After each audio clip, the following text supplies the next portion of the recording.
Você sabe que você sabe que tá assim esse processo, né? Já entrou em pauta 3 vezes, igual Tá a nossa igual... live aqui.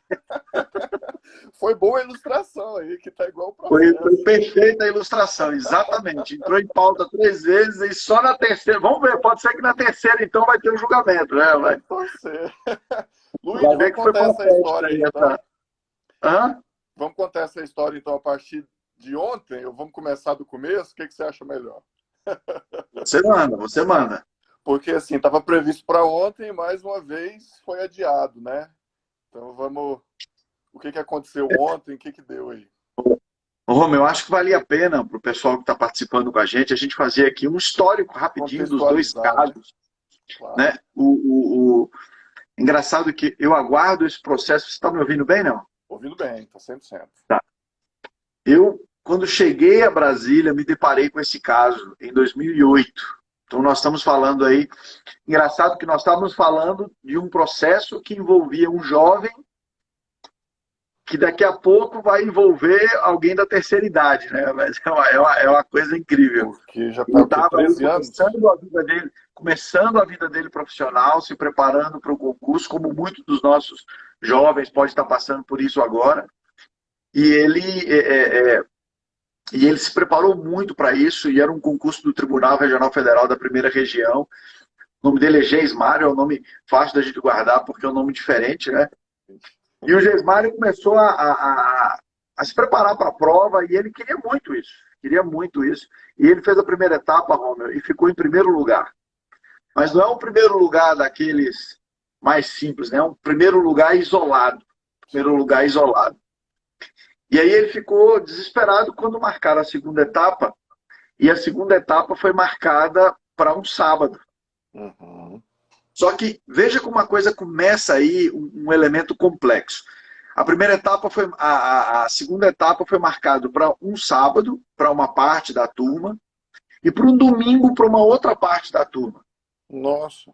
E aí ele disse, bom, ótimo, né? Imagina, Pô, no vai mínimo. haver, vai haver duas provas, uma num dia que para mim não tem problema nenhum, outro, eu vou fazer um pedido, porque é a coisa mais natural do mundo, isso ser resolvido seria um problema. Uhum. E ele apresentou o pedido ao tribunal, né, na parte que estava administrativa, que estava organizando o concurso, e aí negaram. E ele ficou em pânico, porque ele disse, poxa, e agora? O que eu vou fazer? E uma parte dessa prova ia ser feita em Belém, né, a primeira turma do sábado em Belém, e a segunda turma em Manaus. E aí você já imagina a saga. Aí ele correu, e aí foi preparado um mandato de segurança, e apresentamos o mandato de segurança para o mesmo tribunal que havia negado administrativamente. Só para quem está nos assistindo entender, às vezes, a complexidade da área jurídica. A gente está acostumado, às vezes, com coisas muito objetivas, opiniões assim, questões matemáticas muito definidas, e na área jurídica não é assim. Uhum. O elemento subjetivo é muito forte, né? O Muito elemento forte. da opinião de quem julga, do histórico de quem julga. Aí a gente começa a entender um pouco dessa polêmica, né? De um juiz conservador, de um juiz liberal, né? De um juiz. É importante quem está nos assistindo que pode estar olhando, que polêmica é essa que está aí, né, no mundo falando de juízes conservadores, de juízes liberais, etc. Isso realmente é um debate interessante. O Uhum. equilíbrio dentro do tribunal é muito importante. E nesse caso, valeu o equilíbrio. Olha que ironia. O mesmo tribunal que administrativamente negou, judicialmente autorizou. Nossa. Judicialmente autorizou. Aí, com a liminar, veja o desafio do Geismário. Veja, Uhum. enquanto alguns querem relativizar a Bíblia, enquanto alguns querem relativizar o sábado, etc., o Geismário, para nós, ele é uma referência nisso. Né? Sim. Uma referência nisso. Porque o Geismário encarou o desafio, pegou, comprou a passagem aérea com a liminar na mão, foi para Manaus, fez o teste, e veja, Romeu, quando Deus quer escolher alguma coisa para alguma pessoa para poder fazer uma marca, né?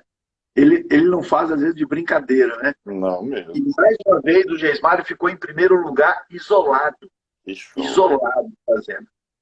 E aí começou uma saga de uma batalha inexplicável. Uhum. Inexplicável. Eu estava conversando com ele esses dias, falei, Geismário, eu não tenho dúvida de que isso aí parece muito Deus endurecendo o coração de Faraó no Egito. Não tem explicação.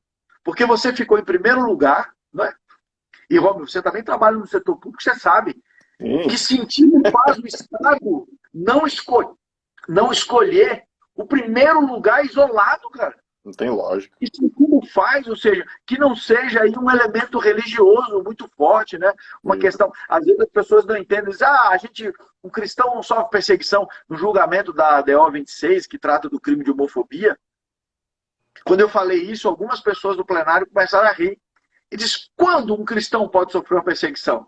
Olha. E aí agora, visitando os ministros para poder falar sobre esse caso, para poder apresentar o caso, ontem, quarta-feira, nós tivemos com o ministro Luiz Fux ali no Salão Branco para apresentar para ele o caso.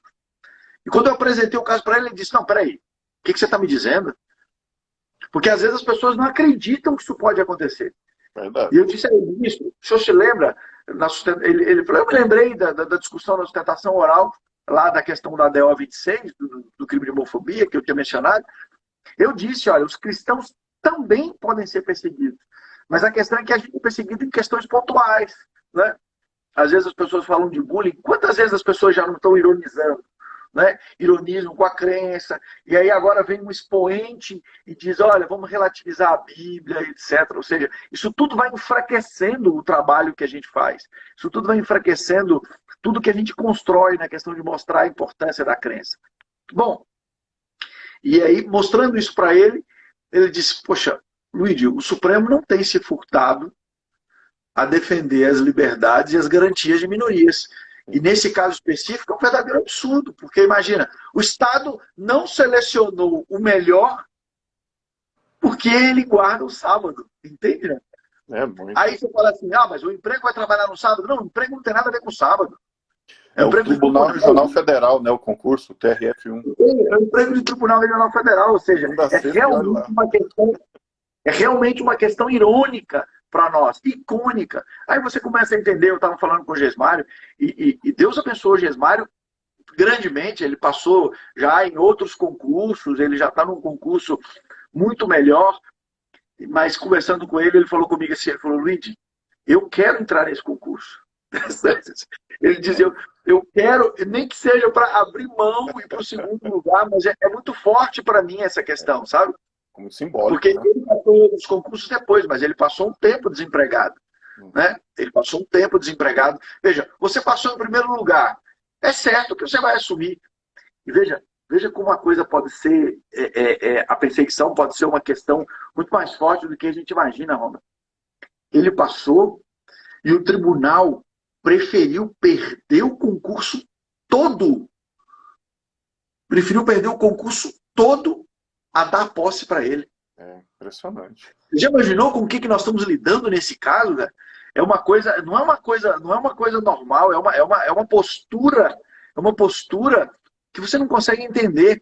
O outro caso que está junto também na pauta, que é o da professora Margarete. São Paulo, veja, né? A professora Margarete fez o concurso, passou, era uma das professoras mais queridas lá, ela tinha um projeto muito legal, que eu acho que são poucas pessoas que têm essa habilidade.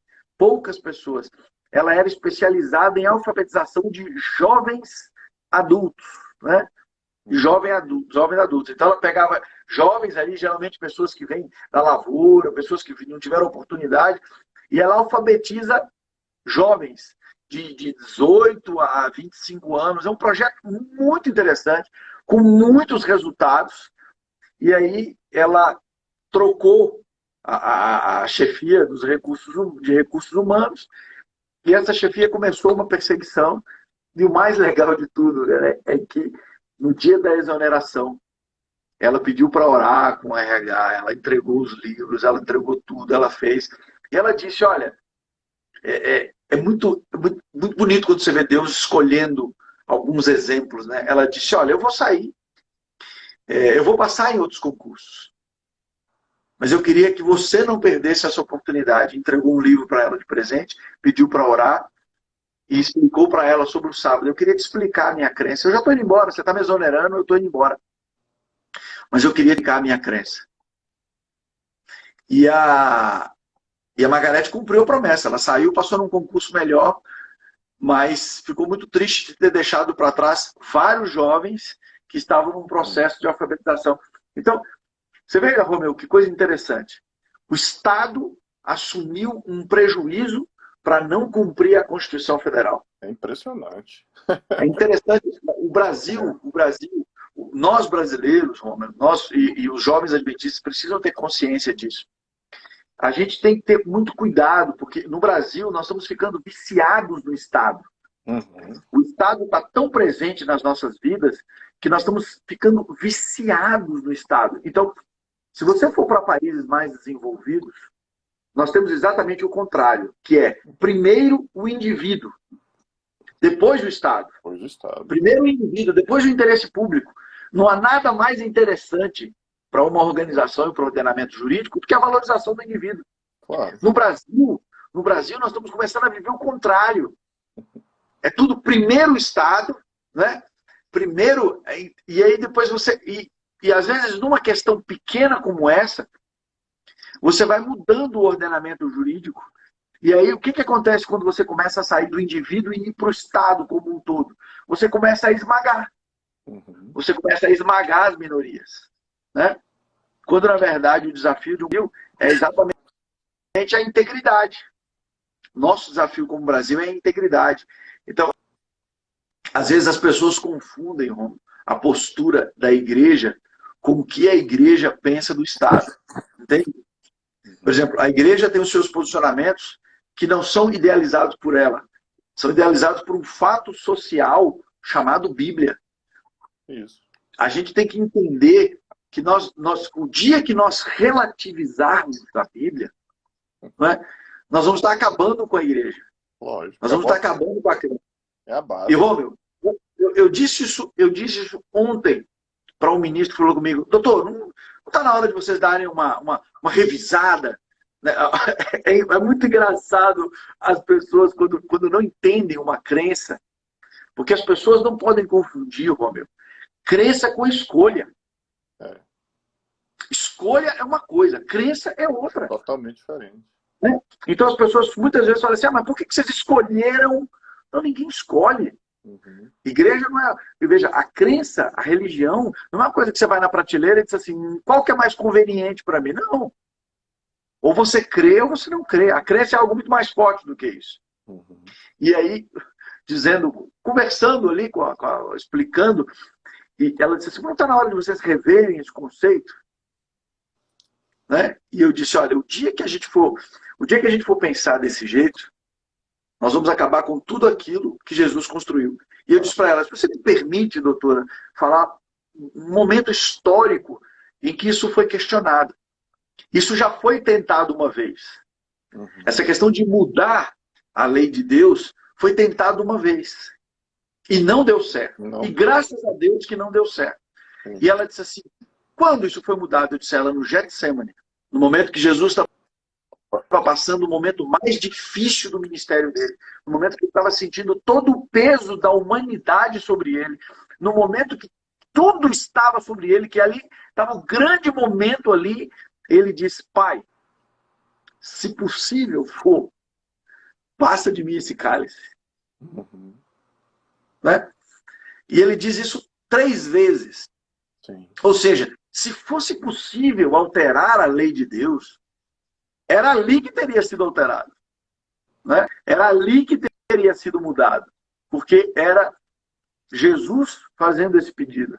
Não havia um pedido mais legítimo do que esse. Então agora, depois de tanto tempo, depois de ele ter morrido por nós, depois de ele ter entendido, depois de ele ter dito para o universo que ele morreria para que isso não fosse alterado, nós agora vamos relativizar isso. Não tem como. Né? Nós agora vamos relativizar isso, ou seja, não existe nenhum ponto de discussão sobre isso. Então pode alguns, por conveniência, em busca de likes, em busca de seguidores, né? Veja, a gente pode pedir perdão pelo nosso pecado, Romeu. Agora, alterar o pecado para que você deixe de pecar, aí, amigo, aí Aí é um risco muito grande, é um risco muito grande, e a igreja, e é responsabilidade dada por Jesus à igreja não se meter nesse assunto. Então, Sim, esses são os dois casos, homem. Imagina sim. que coisa interessante que o Supremo tem na mão, né? Que chance que nós temos do Supremo declarar para o Brasil inteiro a importância da adaptação razoável, né? Da acomodação razoável nesse sentido. Por Mas exemplo, o isso caso é Constituição, né? Tá lá essa questão da prestação não, alternativa. não. Eu estou aqui com a Constituição Artigo 5º, se eu não e me engano. é artigo 5º, inciso 6º, 7º e 8º. É. Tem essa nossa proteção primeira, né? A proteção Uhum, primeira da liberdade religiosa. claro. E veja a profundidade, eu vou ler só o primeiro, porque os outros é a tese judicial, se a gente tiver um tempinho aqui eu até falo. Mas veja a riqueza e a lucidez desse inciso do artigo 5º da Constituição Federal. Ele diz assim, é inviolável. Cara, olha a força dessa palavra. É forte Não mesmo. está falando de cumprir ou descumprir. É. Está falando, é inviolável a liberdade de consciência Uhum, e de crença. Inviolável a liberdade de consciência e de crença. Sendo assegurado o livre exercício dos cultos religiosos, na forma da lei, a proteção aos locais de cultos e às suas liturgias. uhum. Mas eu gosto muito dessa expressão, é inviolável a liberdade de consciência e de crença. Eu estava lendo os comentários de uma reportagem que o Metrópolis fez sobre esse processo, Uhum. e embaixo dos comentários você começa a ver um pouco da ignorância de algumas pessoas sobre o tema. Né? E Infelizmente. como aí a gente entende a importância do ordenamento jurídico, né, Roma? Isso. Porque, amigo, pelo que você lê ali nos comentários, fica muito claro que a barbárie e a perseguição que sofreram os primeiros cristãos lá atrás. Os primeiros cristãos lá atrás devem ter sofrido muito, porque a barbárie aqui é evidente nos comentários das pessoas, só nos comentários. Agora, para os jovens que estão tentando fazer um concurso, hoje a coisa já está muito melhor, viu, Roma? Sim. Muito melhor do que um tempinho atrás. Nós já estamos aí com a lei que trata a questão das aulas, né, na sexta-feira à noite e no sábado. Nós estamos lutando com alguns projetos de lei, e se esse processo, se Deus nos conceder a bênção de uma procedência nesses dois processos, nós vamos experimentar um momento em que nós vamos expandir muito a pregação do Evangelho e ainda mais oferecer aos jovens essa possibilidade de crescimento sem esse desgaste tão grande que aconteceu com o Gesmário e com a Margarete. Esses dois processos, eles tramitam juntos? Eles vão criar, assim... Não, eles não transmitam juntos, mas o que eu acho que vai acontecer, Roma? Me parece que o Supremo quer fechar um posicionamento sobre o tema. Tá. Entende? Então, esse julgamento não vai ser um julgamento só do caso do Gesmário e do caso da Margarete. Para mim, nós estamos indo para o enquadramento do posicionamento da Suprema Corte Brasileira sobre o tema liberdade religiosa. Então vai ser algo um pouco mais forte, um pouco mais estruturado do que do que só o julgamento desses dois processos, entende? Acho que nós vamos ter aí um debate. Por isso que nós estamos comemorando os adiamentos. Né? As pessoas podem falar, pô, você está feliz com o adiamento? Não, eu estou feliz com o adiamento porque nós estamos esperando um dia em que nós vamos ficar os primeiros e sozinhos na pauta. Uhum. Entendeu? Esse vai ser um debate que vai ser um momento histórico para nós e nós queremos ficar sozinhos no debate, sozinhos participando disso. E os players que estão nesse processo, além dos ministros, obviamente, né? Nós temos muitas pessoas especialistas na área de liberdade religiosa. Nós temos homens e mulheres que são especialistas e há muito tempo discutem isso e têm defendido isso em vários locais da América do Sul. Alguns deles já tiveram a oportunidade de defender fora da América do Sul. Então, vai ser realmente um debate muito rico nessa área de liberdade religiosa.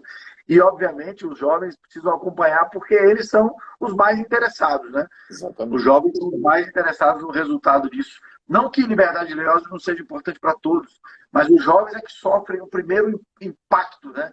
O primeiro impacto. Agora, esse adiamento é interessante porque ele entra na pauta, se ele não for o primeiro, dia 14 de outubro passado, o nosso era o primeiro. A gente estava com tudo preparado para esse momento. Só que aí surgiu aquela liminar para soltar o traficante, aí ficou prioridade e a gente já sabia que não ia entrar, entendeu? Então, assim, é uma... Agora, cada vez que adia, a gente entra no tema, discute, debate, a quantidade que a gente está falando sobre o sábado, a quantidade que a gente está falando sobre a lei de Deus, a crença. Você tinha que ver que interessante, quando um das pessoas, um dos ministros que eu fui visitar, ele falou assim, mas explica aí como é que é essa questão como é que é esse negócio do sábado? De onde vocês tiraram isso? Aí, interessante isso, né? Eu falei, já ouviu falar dos 10 mandamentos? É claro, entendeu? Claro. Pergunta de onde a gente tirou o sábado. Você pergunta, é claro, claro que eu já ouvi. Pois é, esse é o quarto. Aí, mas não tem sábado assim? lá, né? É o quarto. Aí disse, não, aí eu peguei e falei assim, ó, ali no gabinete do senhor, eu posso pegar aquela Bíblia ali? Aí ele disse, pode, mas essa Bíblia, não sei se essa Bíblia tem isso. Eu digo, não, toda a Bíblia tem. Toda a Bíblia tem. Peguei, abri, mostrei. Aí ele disse, mas sabe quando você percebe assim que o indivíduo disse, não, então não é. Aí ele disse, mas não é aleatório, então tem aqui um... Aí virou pro professor e disse, você sabia disso, fulano? Eu disse, sabia não, doutor. Ou seja, nós estamos tão acostumados com isso, Roma, que a gente está parando de falar. É incrível só de você dizer para as pessoas, olha, o sábado, a guarda do sábado, é um dos 10 mandamentos. Claro. Só isso já é uma coisa tão forte e tão incrível para as pessoas entenderem que elas já param para ver o que é essa questão, entendeu? Já chama a atenção e tudo. Mas esse tema, ele é de, como é que chama? É repercussão geral, né? Como é que é o aspecto Exatamente. jurídico? A partir da decisão, como é que são os desdobramentos posteriores? Às vezes as pessoas confundem a repercussão geral com a súmula vinculante, né? É diferente. A repercussão geral, o que o Supremo está dizendo? Que a partir do momento que ele toma essa decisão, a partir do momento que ele vai pronunciar uma decisão num processo que foi declarada a sua repercussão geral, e hoje o Supremo só trabalha com esses temas. O que ele está dizendo? Que o Supremo Tribunal Federal está dizendo para todos os tribunais como eles devem decidir. Eles devem decidir de acordo com este posicionamento do Supremo. Por isso que eles juntaram o processo do Geismário, que tem a ver com o concurso, e o processo dela, que tem a ver com o exercício da função pública, entende? Eles juntam os dois e o Supremo vai emitir um pronunciamento sobre aquele tema. E a partir daí, os tribunais precisam tomar aquele acordo, aquela decisão como referência. Eu tenho para mim que esse acordo vai ser o verdadeiro tratado de liberdade religiosa. Porque a quantidade de informações que a gente já passou para eles, a quantidade de escritos, a quantidade de... E sabe o que é mais engraçado, Robert? Em 1944, o Supremo decidiu um caso exatamente como esse. Você acredita? Nossa.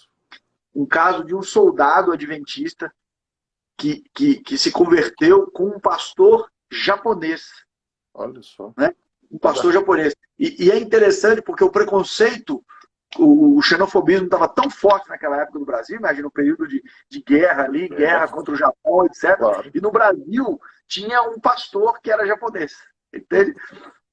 E o Supremo, ao decidir, nós ganhamos de 6-5 esse processo. 6-5 a favor da liberdade religiosa e do direito desse pastor de pregar sobre o sábado para os soldados. Porque imagina, na guerra você vai pregar para que os soldados guardassem o sábado. E ele acabou virando um pastor muito querido dos soldados.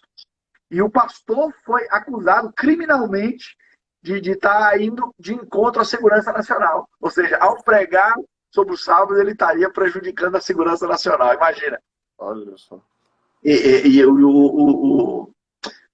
Os advogados envolvidos na época eram grandes, pessoas que hoje a gente lê os livros, Lins e Silva e outros grandes juristas envolvidos nessa questão. Então, é um processo que vale a pena também, se os jovens depois quiserem dar uma visitada para entender. É um precedente muito legal e esse nós ganhamos por 6-5 em 1944. Olha só. Precedente bem interessante. Nesse agora, você mencionou o dia 14 de outubro, teve o negócio lá do traficante, né? Aquela polêmica. Aí ontem quase entrou também, teve um negócio do ICMS, e alguns aqui até já perguntaram. Tem alguma previsão? Como é que está o andamento agora? Como é que fica? Bom, a gente tá vivendo um momento interessante nesse processo agora, porque primeiro a gente está sonhando com esse julgamento presencial, né? Que me desculpem aqueles que são a favor do online, etc. Eu não tenho nada contra o online, eu acho muito legal, mas algumas coisas jamais poderão ser substituídas pelo presencial. E um julgamento como esse é um deles, né? É o momento de você olhar para as pessoas e ver o que as pessoas estão, sentir o clima do ambiente, né? Sentir o que está acontecendo dentro da corte. É uma coisa que só quem já participou disso, eu já tive a oportunidade de fazer, quando você sente aquele peso ali, né, de estar diante daquelas pessoas, daqueles homens e mulheres que vão definir o destino de tantos adventistas que vão passar por isso, de tantas pessoas, né? E conversando com um dos ministros, eu disse para ele, eu falei, olha, eu espero que vocês não cometam o mesmo erro do nazismo. Não cometam o mesmo erro do nazismo, porque o que aconteceu no nazismo foi exatamente isso. Você foi começando a tirar daquelas pessoas que guardavam o sábado todas as possibilidades da vida delas. Por isso se tornaram grandes comerciantes. Se tornaram grandes comerciantes por falta de opção. Eles só podiam ter os próprios negócios. Porque qualquer outra coisa que eles fizessem, lhes era vedado em razão do sábado, em razão da sua fé, em razão da sua religião. Né? Então a gente está sonhando com o presencial. Mas se não der para ser presencial, nós estamos lutando para ser ainda esse ano. Se ainda esse ano. Mas se for esse ano, né? E outra coisa também, que nós estamos comemorando, o adiamento de ontem, é que chega mais um ministro, né? Então, do jeito que está hoje, poderia ficar 5-5. E aí, entendeu? Então agora nós agora estamos esperando que o julgamento seja, sonhando com duas coisas, que o julgamento seja presencial, né? E também que o ministro Cássio assuma o lugar dele. Por quê? Porque o ministro Cássio tem uma história de votos favoráveis à guarda do sábado. Né? Nós tivemos um caso de 2 alunos que fizeram um concurso para a Polícia Federal, que foram excluídos do curso de formação. Nós perdemos em primeira instância, quando recorremos em segunda instância, quem foi o relator do processo e que nos deu ganho de causa foi na época, desembargador Cássio, e hoje ministro do Supremo. Então, a gente está contando com um voto, né? Contando com um voto. E esse processo é um processo tão interessante, Rômulo, que muitos players atuaram nele. Por exemplo, olha que coisa engraçada. O primeiro parecer do Ministério Público foi dado pelo procurador Augusto Aras, quando ele era procurador na primeira instância. Ele foi promovido, foi para a segunda instância, e de novo esse processo foi para ele no tribunal, e ele deu o parecer de novo. E agora, ironicamente, ele é o Procurador-Geral da República e vai dar o parecer de novo. Todos os pareceres dele e o posicionamento dele declarado é a favor da liberdade religiosa. Então, o pastor Ayrton declarou uma coisa muito interessante. Ele falou, Luiz, a impressão que eu tenho é que esse processo já está ganho por tudo que ele gerou, né? Por toda essa exposição positiva da guarda do sábado, do privilégio que é guardar o sábado, da referência que o sábado é, ou seja, a oportunidade de falar para esses homens e mulheres que nunca, pode ser que estavam com a Bíblia na estante, mas não sabiam que o 4º mandamento era a guarda do sábado. Né? Exato. Luiz, 2 outros aspectos aí, um sobre essa questão da liberdade religiosa em si, porque assim, tanto é que o nosso tema aqui é dia de guarda, não é nem sábado, né? Exato. Abre um aspecto aí dessa questão do dia de guarda para todas as religiões, né? Assim, se tiver um muçulmano aí na sexta-feira, sei lá, outras religiões que guardam o sábado. É uma coisa que além do âmbito só adventista, né? muito, muito além. Veja, não sei se você já teve a oportunidade de assistir um filme que é um clássico chamado Carruagens de Fogo. Não. Carruagens de Fogo. Por exemplo, assista esse filme Carruagem de Fogo. É a história de um corredor das Olimpíadas, que a corrida final, onde ele era o fera, foi marcada para um domingo. Olha só. E ele guardava o domingo. Né? Ele guardava o domingo. E é a história de que ele não vai correr. Né? E foi uma grande decepção. E em razão disso, ele vai correr em outro dia, numa corrida em que ele não era especializado, de que ele não era especialista, entendeu? E aí eu não vou fazer não vou contar o final, mas estou convidado aí a entender bem essa questão da crença, esse dilema. O filme chama Carruagens de Fogo, e ele vai falar exatamente sobre um cristão que guardava o domingo, né, como nós guardamos o sábado, por exemplo. Vale muito a pena e você consegue viver, né, esse dilema. E interessante é que é um exemplo de fidelidade, e no filme tem um exemplo de infidelidade também. Porque tem outro dia de guarda que também é violado no filme. E você vê aquele que violou e aquele que não violou discutindo. Né? E é uma realidade que a gente vive. Quem é que nunca chegou aqui em sala de aula, foi conversar com o professor e diz, olha, você não vem, mas fulano vem. Converse com o pastor dele, que de repente o pastor dele te liberta. Olha o testemunho aí. Isso acontece, né? Isso acontece, né? Então, assim, esse é o nosso desafio, né? Esse é o nosso desafio, lidar com a fidelidade. E a tentativa de relativizar, Romulo, é muito grande, né? Nós estamos vivendo num mundo em que tudo é fluido, né? Em que as pessoas... Esses dias eu estava falando com uma pessoa, é incrível, nós estamos vivendo assim. Se for para ganhar likes, todo mundo fala. Mas se for para perder likes, mesmo você acreditando, você se omite. Né? Você se omite. Às vezes você deixa alguém ser degladiado na cova de leões ali, não é? Mas você não fala nada, você é omisso. Mas quando é para ganhar likes, todo mundo quer falar. Não, a minha opinião é que, veja, o que dá mais likes? Relativizar a Bíblia para que todo mundo entenda que não tem? Ou você dizer o seguinte, amigos, veja, desculpe, mas a Bíblia é um fato. Né? A Bíblia é um fato. Ela está ali, não dá para você desconsiderar. Então, ou você crê, ou você não crê. E isso provavelmente diminui os nossos likes, não é verdade? Porque a verdade não é lacradora, né? Aí realmente não dá like. Exatamente. Mas aí você falou também sobre algumas outras coisas que já aconteceram. A gente teve recentemente o caso do Enem, né? Que mudou ali o formato, um precedente aí também interessante. O caso do Enem, para mim, é o maior exemplo da viabilidade que isso aconteça. Às vezes a gente fica se perguntando, né, Romeu, qual é o tamanho dessa luta, né? No Enem nós fizemos várias visitas e tanto o governo do Partido dos Trabalhadores como o governo atual, eles, do presidente Bolsonaro, ambos sempre estiveram muito abertos para o diálogo nessa parte. Né? Algumas pessoas podiam dizer assim, o governo anterior... Não, tanto o governo anterior... Essa é uma grande vantagem, Romeu, da Igreja Adventista não se vincular à política. Exato. Essa é uma grande vantagem. A gente conversa com todos os partidos. Essa semana passada uma pessoa falou comigo assim, puxa, por que a igreja não diz de que lado ela é? Eu falei, porque a igreja não pode ter lado, porque nesse momento, Romeu, para pensar, nós somos uma igreja do mundo inteiro. Nós atuamos pela graça de Deus no mundo inteiro. Então, nesse momento, nós temos países de esquerda, de direita, centro-esquerda, centro-direita, países ditadores, países com democracias maravilhosas, países sem democracia, países que vivem ditaduras cruéis, ou seja, e a Igreja Adventista está lá. Exato. Se ela se posicionar a favor de A ou de B em qualquer lugar do mundo, esses outros países vão saber e a gente pode sofrer uma restrição lá. Então, às vezes, um posicionamento da igreja no Brasil, por mais que seja compatível com os nossos princípios, pode prejudicar a pregação do evangelho na China, por exemplo. Claro.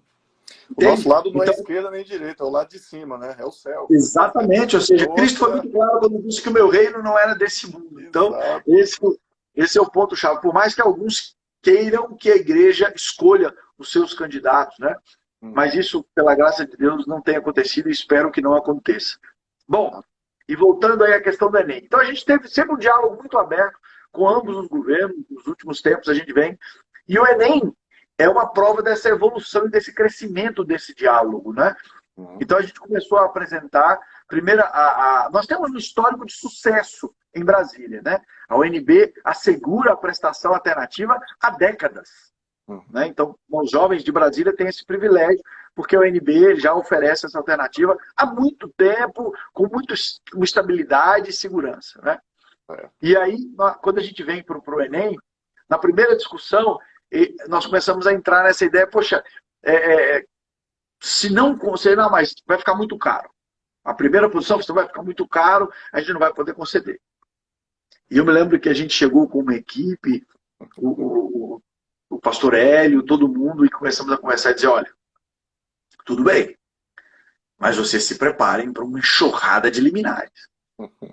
Vai ser mais trabalhoso para vocês. Não, mas a gente acha, a gente vai ganhar esses processos? Ok. Romeu, na quinta-feira, nós já estávamos chegando em 450 decisões favoráveis a nós. Nossa. Espalhadas no Brasil inteiro, a Advocacia Geral da União já desesperada com essa quantidade de processos contra nós, e gente entrando em tudo quanto é canto. E aí eles disseram, não, vamos reabrir a possibilidade e vamos oferecer para vocês a prestação alternativa. E aí eles ofereceram a prestação alternativa e naquele primeiro ano foram 25 mil jovens adventistas. Então, veja, nós tínhamos 450 decisões judiciais, mas olha a quantidade de gente que seria prejudicada se a gente não, né? Então, nós fizemos aí 25 mil jovens. Ao todo, privilegiados pela prestação alternativa, foram 465 mil guardadores do sábado. 465 mil. Então, ou seja, é uma minoria, mas não é uma minoria. Isso nós estamos falando de pessoas fazendo o Enem. Pessoas fazendo o Enem. E aí, no final de tudo, foi se fazer o balanço de quanto custou essa acomodação razoável, né? No período em que ela foi feita. E ela custou 0,1% do custo do Enem. É irrisório, né? Ou seja, irrisório para você cumprir um direito constitucional. Né? Um direito constitucional. E aí depois, né, que eles começaram a ver o sofrimento daquelas pessoas que chegavam, engraçado algumas pessoas dizem assim, mas e a isonomia? E a vantagem? Então, isonomia foi o que aconteceu depois, botar em 2 domingos. Antes não tinha isonomia nenhuma. Isonomia? Que isonomia que tinha? Pegar uma pessoa e botar ali para ficar esperando até o pôr do sol. Exato. Então, a gente pagava o preço. A gente pagava o preço. Não era uma questão de isonomia, a gente pagava o preço. E assim foi. E aí mudou para 2 domingos. E a gente tem usufruído aí. E hoje, o Ministério da Educação sabe que é muito melhor, né, ter esses 2 domingos, até porque os alunos se preparam, descansam, não é aquela maratona destrutiva ali de ficar 2 dias de estresse total, etc. E aí tem um tempo para os alunos darem uma respirada. Acabou sendo uma coisa viável, uma bênção para todo mundo. E o Enem, para mim, é a maior prova de que o Estado brasileiro tem maturidade e estrutura para oferecer a prestação alternativa sem nenhuma dificuldade. Pronto. Luiz, a gente sabe que nesses aspectos processuais e tal, tem todo o aspecto da impessoalidade, mas no processo em si também tem esses contatos, tem as boas relações, como você mencionou aí, da questão dos governos, do aspecto político. A gente teve um processo recente aí também com relação a estudantes sabatistas, né, que inclusive a relatora foi a deputada Maria do Rosário, que é do PT, né, que é de esquerda. Então, assim, a relação com todos os âmbitos políticos. E aí faz parte interessante isso, viu? Conversar com os ministros, né? Claro. Ô, Romeu, você citou esse caso da lei aí, foi muito interessante, porque quando a gente viu a deputada Maria do Rosário, que era do Partido dos Trabalhadores, assumindo, a gente disse, às vezes num ato de preconceito, disse, poxa, será que ela vai nos apoiar? Né? Foi muito interessante o posicionamento dela e E eu gostei de ter visto o posicionamento dela, porque ela disse assim, não, doutor, vocês aqui são minoria. E eu tenho dedicado o meu mandato a lidar com as minorias. Eu falei, cara, que coisa incrível. E foi muito legal ver ela defendeu com muita força essa questão. Então, mais uma vez, Romeu, o privilégio que a igreja tem de usufruir desse não posicionamento político, né? Desse não posicionamento político, porque a gente lida com todos os líderes, todos os relatores, todas as pessoas que trabalham nisso. E o desafio da igreja adventista é manter essa neutralidade. Nós temos prejuízo por isso? Claro que temos. Mas a igreja entende que é muito melhor para ela manter essa neutralidade, porque a nossa questão não é ter influência de lobby dentro do Congresso. A nossa questão é pregar o evangelho a todo mundo em nossa geração. Então, é um objetivo bem diferente, né? O foco é bem diferente, né? É uma visão de mundo diferente. A gente não pode confundir os objetivos da igreja, né? O objetivo da igreja é pregar o evangelho. Às vezes as pessoas olham para nós e dizem assim, poxa, olha vocês, quantidade de gente reunida, a gente podia fazer um tanto de coisa. Podia, mas nós estamos aqui para pregar o evangelho. Realmente, pode, tudo que você quiser colocar num grupo grande como esse reunido, é uma grande coisa. Você vê a questão da proteção de dados agora, né? Essa questão de proteção de dados. A gente está fazendo esse consentimento a pedido da lei, a exigência da lei, e algumas pessoas têm dito assim, a Igreja Adventista pediu autorização para compartilhar. Ué, para compartilhar entre nós. A Igreja Adventista não vende dados de ninguém, não comercializa, não empresta, não entrega para ninguém. Esse compartilhamento é entre a igreja. Por exemplo, você é membro da Igreja Central desde que nasceu, Romeu? Não. Então, em algum momento, os seus dados tiveram que ser compartilhados de uma união para outra. Não é verdade? São duas pessoas jurídicas diferentes. Então, a gente compartilhou os seus dados. Quando você pede a carta de transferência, os seus dados são transferidos de um lugar para o outro. Então, isso, na forma da lei, é um compartilhamento. E agora a gente precisa do seu consentimento. É claro que, veja, quando você se tornou adventista do sétimo dia e você assinou a sua ficha de batismo, você deu um consentimento. Mas a questão é que hoje a tecnologia ampliou muito. E a igreja tem feito um tratamento desses dados para saber a necessidade dos membros, para saber a expectativa, para saber o que nós queremos, qual é o evangelismo mais eficaz entre nós. Por exemplo, houve um momento da igreja que nós fazíamos projetos pensando nas grandes igrejas, mas nós descobrimos que a maioria das nossas igrejas são pequenas. Então nós tivemos que, a partir do tratamento de dados, nós mudamos alguns projetos e começamos a apoiar as igrejas pequenas. Por quê? Porque igrejas como a Central de Brasília têm um trabalho maravilhoso como o que vocês estão fazendo no Ministério Jovem. Né?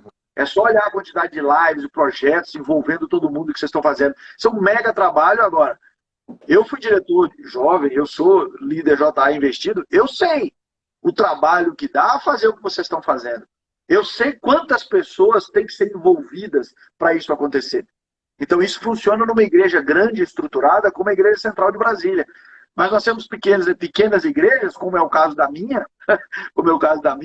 A Brasília International Church, que você de vez em quando nos dá uma ajuda lá também. Veja, ela é uma igreja que tem poucos membros. Nós temos aí, antes da pandemia, 80, 90 pessoas participando conosco.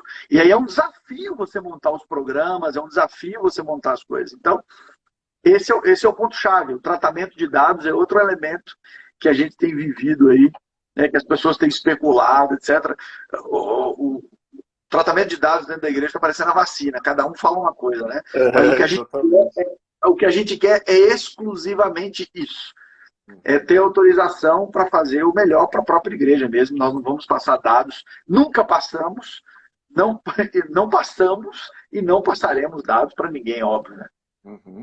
Luiz, falando um pouquinho ainda dessas coisas do que a igreja faz, do aspecto aí do departamento jurídico, há todo um processo aí de conversa, de conscientização a respeito da temática, né, que você disse que conversou com o ministro, e quando a gente olha para esse contexto todo, a gente meio que se sente assim, não sei se excessivamente otimista, porque assim, no dia da posse do ministro agora, por exemplo, a gente teve um pessoal nosso que cantou no STJ, na verdade, né? No STF, o Leonardo Gonçalves cantou lá, o ministro parece que tem uma ascensão judaica e tal. Será que esse contexto cultural aí não ajudaria de certa forma? Você que conheceu? Olha, a gente tinha, veja, eles, obviamente, todo ministro é muito cuidadoso, né?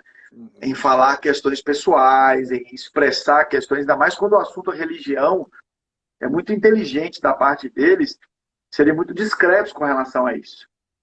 E a gente que lida com liberdade religiosa, nós temos meio que um princípio entre nós. Um dos princípios de quem lida com isso é: eu não pergunto qual é a religião das pessoas, entendeu? O primeiro passo para a gente entrar a debater no tema é uma pergunta desagradável, né? É uma pergunta desagradável. Eu vou discutir liberdade religiosa e quem não é do meio, quem não conhece, a pergunta é automática, né? Doutor, o senhor está defendendo a liberdade religiosa? O senhor guarda o sábado, né? Sim.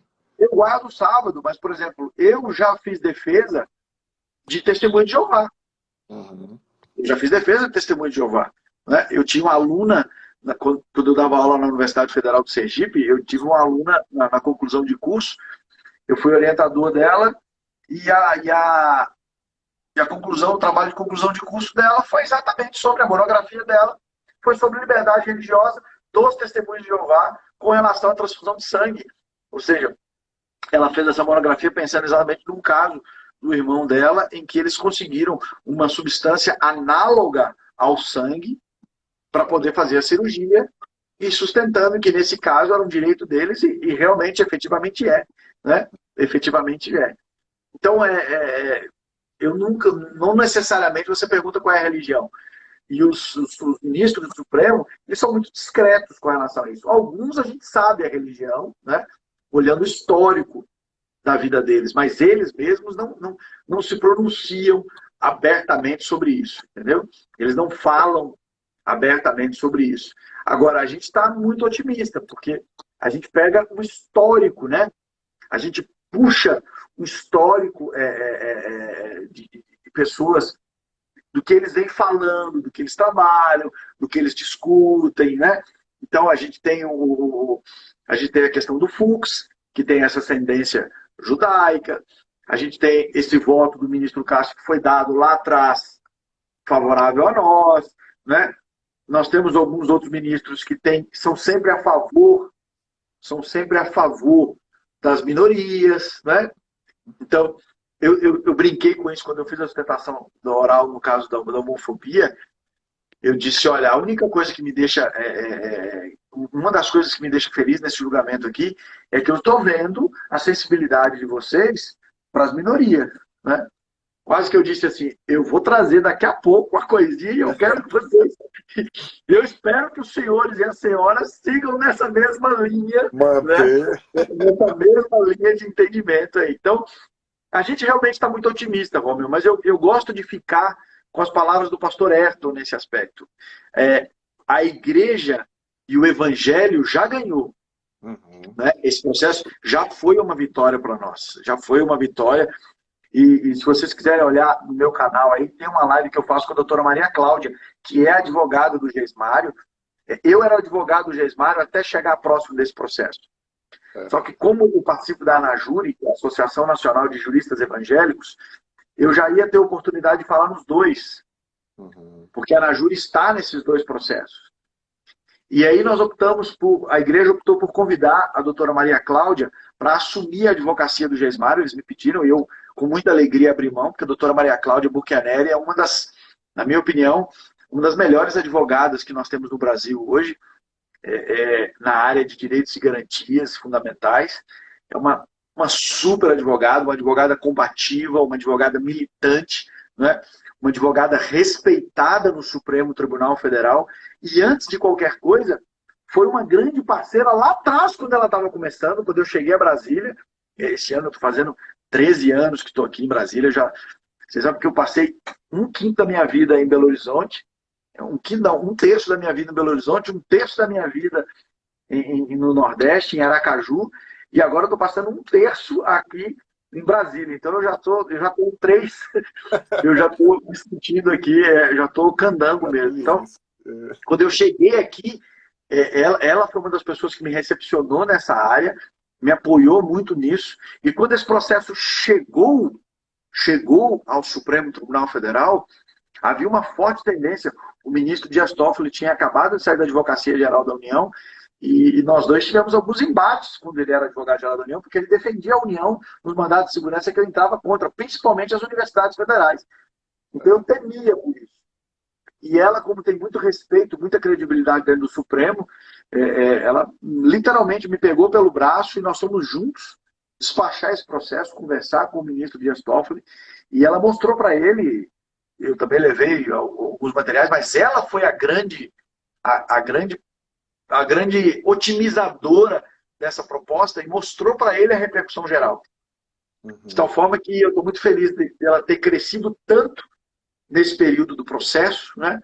E ter se tornado uma advogada com tanta representação, né, feminina na parte jurídica e ela ter aceitado esse desafio para assumir esse processo que é tão importante para nós, né? Para assumir esse desafio que é tão importante para nós. Então, no meu canal aí no Instagram, tem uma live com ela. Quem quiser conhecê-la, conhecer um pouco mais da doutora Maria Cláudia, do trabalho que ela realiza, a gente bate esse papo. E eu gosto muito de uma frase que ela disse, para finalizar essa parte aqui. Ela diz que a impressão que a gente tem é que lá atrás o Supremo ainda não estava maduro, o Estado brasileiro não estava maduro para lidar com essa causa.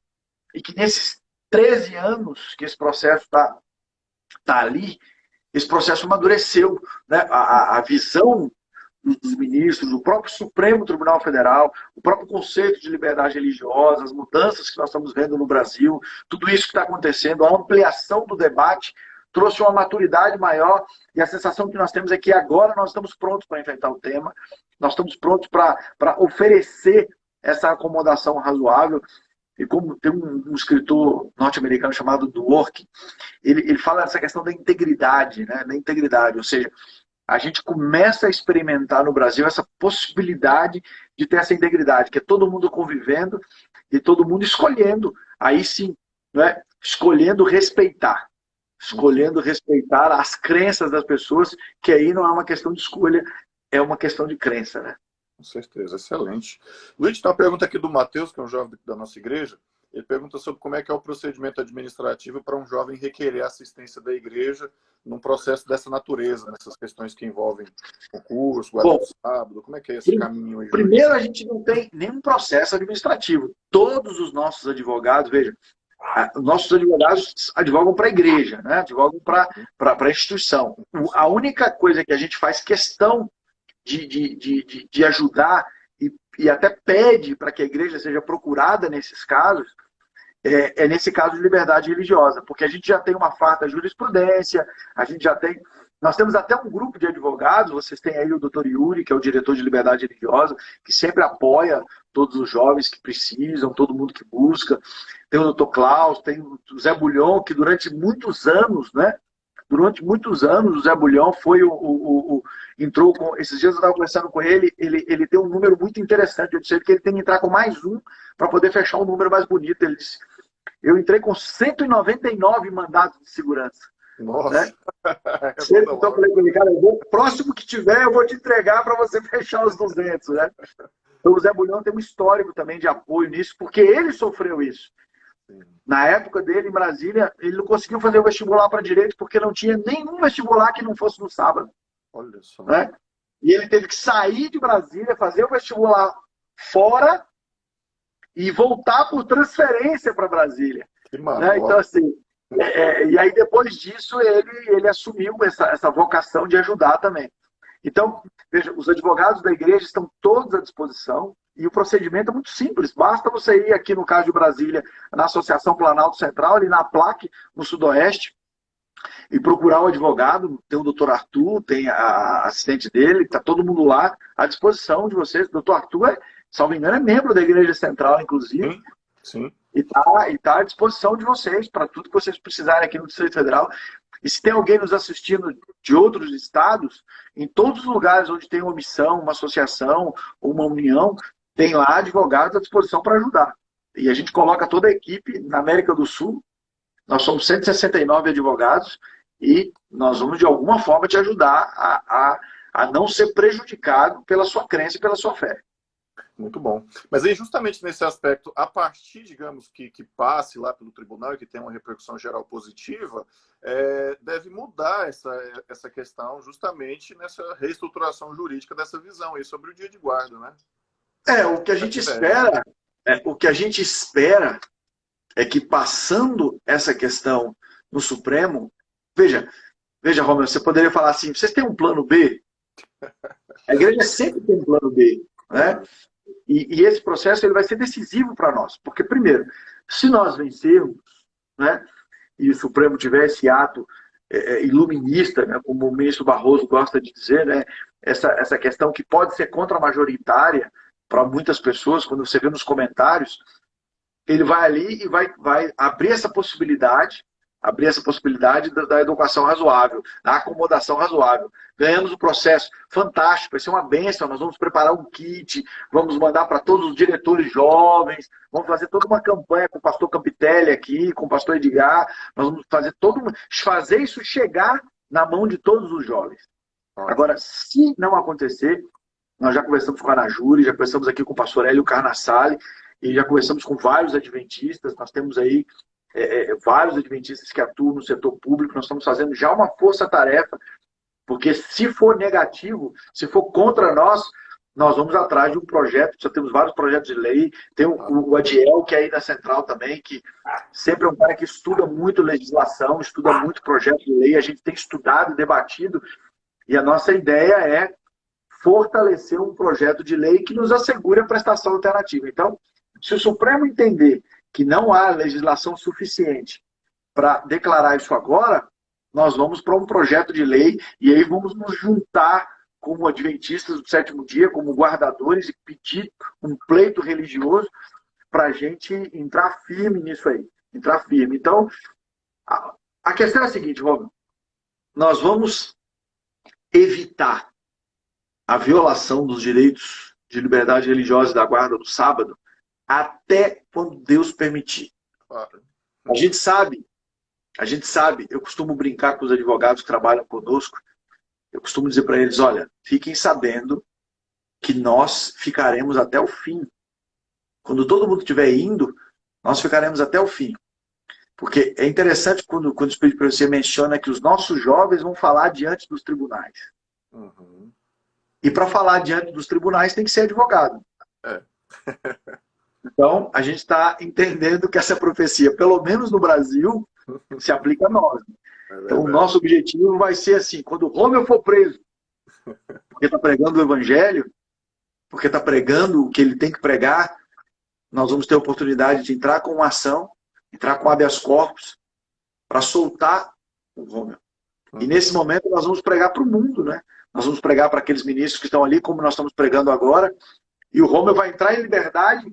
E uma semana do Romeu pregando nesse momento vai ser uma coisa tão poderosa que nós vamos ficar até o último momento. Então eu já disse para os advogados, esqueçam esse negócio de ter casa no campo, de ter negócio, porque nós vamos ter que ficar. Nós vamos ter que ficar. E vamos ficar até os últimos momentos. E que Deus nos dê essa honra, né? De fazer essa defesa até os últimos minutos, né? Amém.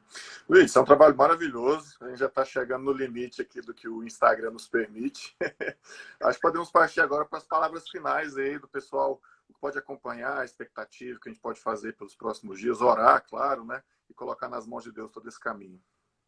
Sem dúvida, Romeu. Eu quero agradecer o apoio de todo mundo, né? Eu estou sentindo, os advogados todos têm sentido essa força, esse conjunto de oração, esse apoio que está vindo, né?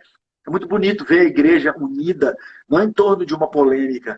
É muito bonito ver a igreja unida em torno da defesa do dia de guarda, né? Da defesa do dia bonito para nós. Eu fico muito feliz quando vejo a igreja unida assim. Eu não estou dizendo que nós estamos nos furtando ao debate, né? A gente está aberto a debater qualquer tema, mas é muito gostoso para nós que estamos na área jurídica, sempre nessa discussão e nessa luta, quando vê a igreja toda unida, né? Como disse o pastor Herto no último texto que ele escreveu, é a unidade da igreja em prol do nosso principal objetivo, que é pregar o evangelho e resguardar, né? Afinal de contas, o sábado foi feito para o ser humano e não o ser humano para o sábado, né? Então nós temos que lutar por esse presente de Deus, para que esse presente chegue ao maior número de pessoas, né?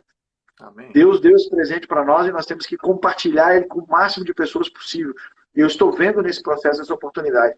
Eu quero agradecer o apoio e quero dizer para as pessoas que acompanhem lá no meu Instagram, porque eu estou deixando todo mundo sempre informado, eu tenho respondido na medida do possível, todo mundo que me pergunta detalhes do processo. Nós estamos fazendo ali um centro de divulgação ali do que está acontecendo. Uhum. É o processo do Gesmário no concurso do TRF e da professora lá de E da Margarete, isso. Margarete. Exatamente. Beleza. Luiz, beleza? Foi bem esclarecedor, excelente demais. Cara, foi uma alegria. Quem tiver maiores dúvidas, entre em contato com a gente, porque é um canal aberto aí à disposição. Claro. Para a galera Total. que é profissional da área de direito, para quem não é, para todo mundo, para a gente poder utilizar o maior nível de informação. A agenda nossa às vezes é difícil, Romeu, mas na medida do possível a gente atende todo mundo. Todo mundo. A igreja pertence a Deus, Jesus é o líder da igreja e nós estamos aqui apenas para servirmos aos outros aí. Amém. É só um último detalhezinho que me veio à mente aqui. Você falou que o julgamento ainda está sendo virtual, né? A gente está torcendo. Veja, todo mundo pode acompanhar no YouTube. Cada vez que marca, você pode acompanhar no YouTube. Como que acompanha? E você vai poder acompanhar no YouTube presencial ou você vai poder acompanhar no YouTube virtual. Eles sempre transmitem. Então, vai ser um momento histórico e a gente vai divulgar aqui. Fica de olho, porque já imaginou? Um momento emocionante, rapaz. Quando a gente estiver lá e for anunciado, vai ser emocionante de qualquer jeito, né? E aí nós vamos entender que momento da história nós estamos vivendo, né? Vai ser um momento importante para nós no mundo inteiro. Beleza, com certeza. Beleza? Bom, vamos finalizar com a oração então, né? Vamos lá. É algo que envolve tanto aspecto assim da nossa crença, da nossa fé, né? Você pode orar para nós, para a gente poder concluir? Posso sim. Agradecemos, Senhor Jesus, pela oportunidade que temos de estarmos primeiramente juntos aqui, nesse encontro de jovens. Principalmente pedimos que o Senhor abençoe a liderança jovem da Igreja Central, que tem feito um trabalho de tanta integração, um trabalho tão interessante de fortalecimento dos jovens da igreja e intercessoriamente através dos jovens da Igreja Central. Nós suplicamos por todos os jovens ao redor do mundo que têm dedicado e têm sido fiéis ao sábado. Senhor, tira de nós esse espírito de relativização das coisas tão importantes como acontece, por exemplo, com o sábado. Toma-nos nas tuas mãos, abençoe cada ministro que vai julgar esse caso, que o teu Santo Espírito possa influenciá-los de acordo com a tua vontade. Fica conosco também no Santo Sábado que se aproxima, hoje no dia de preparação, que a gente possa viver um sábado de plenitude. Abençoe todos os pregadores que nós vamos ter amanhã e que seja tudo para a honra e glória do teu nome, é o que pedimos em nome de Jesus. Amém.